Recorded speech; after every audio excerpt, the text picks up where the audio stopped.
The Civil War left the small town of Wetumpka struggling. Residents were left with empty houses, no money, and no possessions. Over the following years, the population dwindled from 3,000 to 600, and just as the townspeople were getting back on their feet, the Coosa River overflowed and flooded the area. That same year, a heavy earthquake brought even more damage. It was on the heels of this repeated devastation and threat of becoming a ghost town that Wetumpka's citizens fought to recover. Among those tenacious citizens was a group of visionaries who recognized the need for a strong local newspaper. W.L. Hunter founded the Wetumpka Democrat in 1896. 2 years later, he sold the paper to Howell Golson, and the Golson family went on to establish a thriving community paper that still serves the area. The Golsons changed the paper's name to the Weekly Herald, and it quickly gained popularity and influence, chronicling the triumphs, struggles, and everyday stories of Wetumpka's citizens. The Herald also served as a platform for the exchange of ideas and opinions. The Golson family, beginning with Howell, built the Herald into a valued source of information and storytelling for the city. When Golson was killed in an automobile accident in 1916, his daughter Frances took over, becoming the first female editor-publisher. Frances sold to her brother Hunter in 1932, and the younger Golson further developed the printing side of the business, becoming the first Alabama weekly paper with a modern linotype printing press.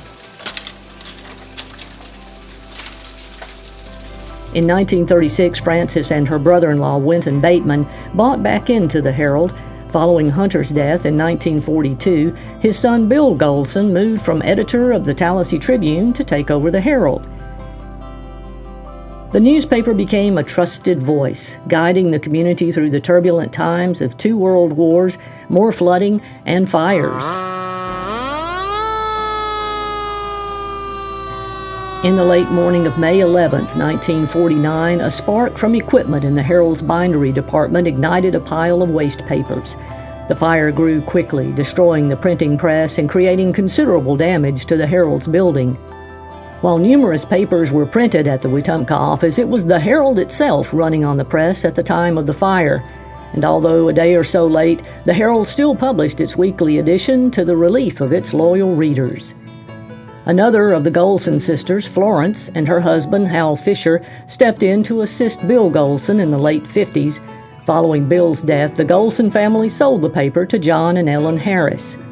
After John's death in 1979, Ellen assumed full management of the Herald until selling to former Alex City Outlook publisher Kim Price in 2003. Price, who started his career as a paperboy for the Outlook, used his extensive newspaper experience to push the Herald into the 21st century. He managed the paper for almost a decade until his death in 2012. Tallapoosa Publishers purchased the paper then and continues the heritage of solid local journalism today. Over the years, the Wetumpka Herald witnessed the town's growth and devastations, celebrating its successes and sharing its challenges.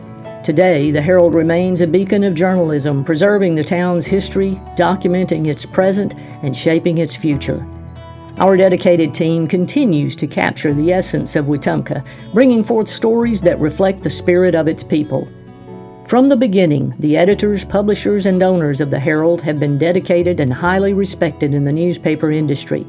Men and women who understood the vitalness of a strong community newspaper. The need for reliable local news has never been greater, and the Herald still thrives on that commitment.